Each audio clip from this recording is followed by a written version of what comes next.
आज मैं लेकर आई हूँ ट्रिग्नोमेट्रिक लॉग टेबल। ये बहुत ज़्यादा कठिन टेबल लगती है, लेकिन ये वाली टेबल का यूज सबसे ज़्यादा होता है। क्लास 10th में भी 8 चैप्टर में इसका यूज है। तो आज इसको हम इजी तरीके से करेंगे, ठीक है। कुछ ट्रिक बताऊंगी जिस ट्रिक के साथ आज हम इस टेबल को सॉल्व करेंगे। तो देखिएगा, अपनी साइड से हमें क्या लेना है, 0 1 2 3 4, ये सब हमें अपनी साइड से लेने हैं, ठीक है। अब क्या करेंगे, इनको सबको 4 से डिवाइड कर देंगे।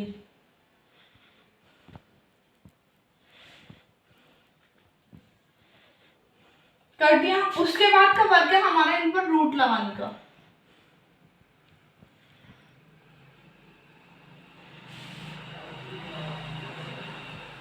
तो देखिएगा, अब हमारे यहाँ पर है sine theta, cos theta, tan theta, cosec theta, sec theta, cot theta, ये हमारे फिक्स होते हैं यहाँ पर, ठीक है। उसके बाद हमें वैल्यू किसकी निकालनी है, साइन 0 की, साइन 30 की, साइन 45 की, साइन 60 की, साइन 90 की, सेम है, सबकी ऐसी निकालनी है। लेकिन अब देखिएगा, हम सबसे पहले किसकी निकालेंगे, साइन 0 की वैल्यू। तो साइन 0 की वैल्यू क्या निकलेगी, देखो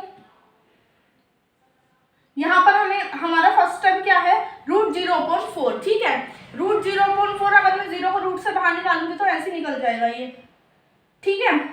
और 4 को निकालूंगी तो क्या हो जाएगा, 2, लेकिन 2 0 0, इसलिए हमारी साइन 0 की वैल्यू कितनी हो गई, 0। अब बात करें साइन 30 की, तो साइन 30 की देख लीजिएगा आप, 1/4। 1 को मैं रूट से बाहर निकालूंगी ऐसे ही आ जाएगा, लेकिन 4 को निकालूंगी तो क्या हो जाएगा, 2। तो यहाँ पर वैल्यू कितनी हो जाएगी, 1/2। बात करें साइन 45 की, तो देखिएगा √2/4, 2 ऐसे रहेगा रूट में, अपॉन 4,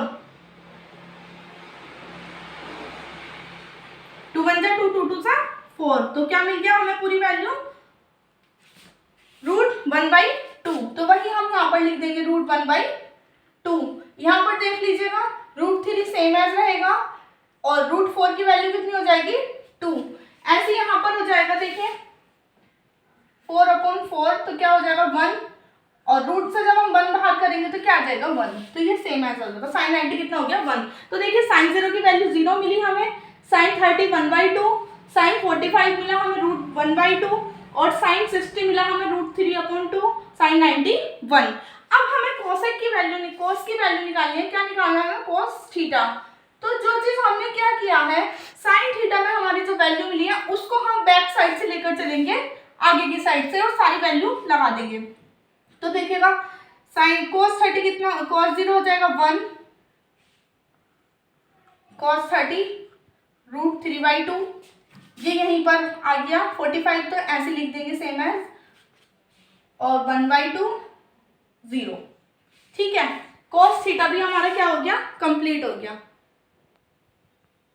तो देखिए हम निकालना है हमें टेन थीटा। तो टेन थीटा आप लोगों ने फॉर्मूला पढ़ा होगा, ये टेन थीटा इक्वल टू होता है किसके, sine theta upon cos theta के।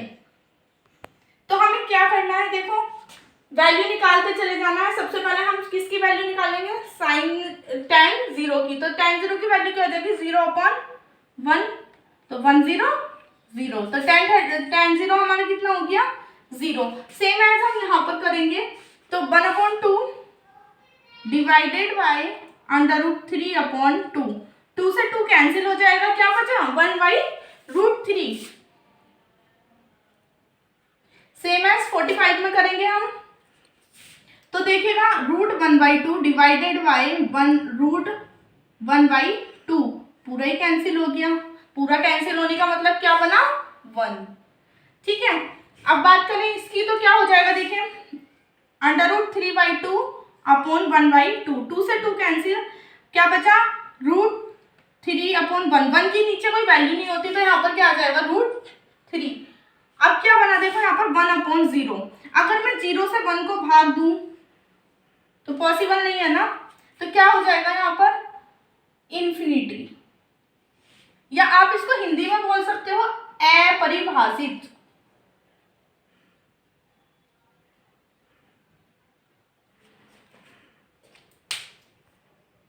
तो देखिए अब हम निकालेंगे क्या, cosec theta. Cosec theta equal to होता है 1/sin थीटा, 1/sin थीटा, ठीक है।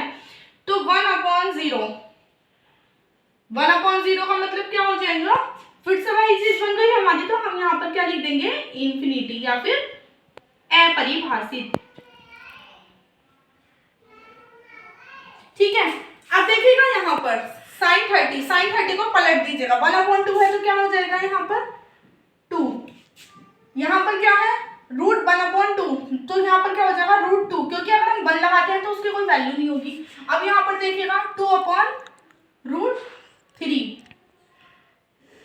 और ये क्या हो जाएगा 1/1, अगर मैं 1 को पलटती हूँ फिर भी 1/1 बनेगा, और फिर भी क्या हो जाएगा 1। तो ये हमारी किसकी वैल्यू हो गई, कोसेक थीटा की। अब सेक थीटा देखिएगा, तो देखिएगा सेक थीटा इक्वल टू होता है 1/cos थीटा। ठीक है, तो क्या करेंगे 1/cos थीटा, cos थीटा देखिएगा 1/cos थीटा, 1 यहाँ पर cos थीटा की वैल्यू कितनी है 1, 1/1 इज इक्वल टू 1, तो यहाँ पर सेक थीटा 0 कितना हो जाएगा 1। सेक 30 की वैल्यू देखिएगा आप लोग, यहाँ पर इसको भी पलट दीजिएगा तो क्या हो जाएगा 2/√3। अब इसको देखिएगा √2, और ये भी क्या हो जाएगा 2, और 0/0 इन्फिनिटी। ठीक है, कोट थीटा इक्वल टू होता है 1/tan थीटा। ये फॉर्मूलाज तो आपको याद भी होने चाहिए वैसे भी। तो देखिएगा 1/tan थीटा, अगर मैं करूँ 1/0 तो फिर से क्या बनेगा यहाँ भी इन्फिनिटी।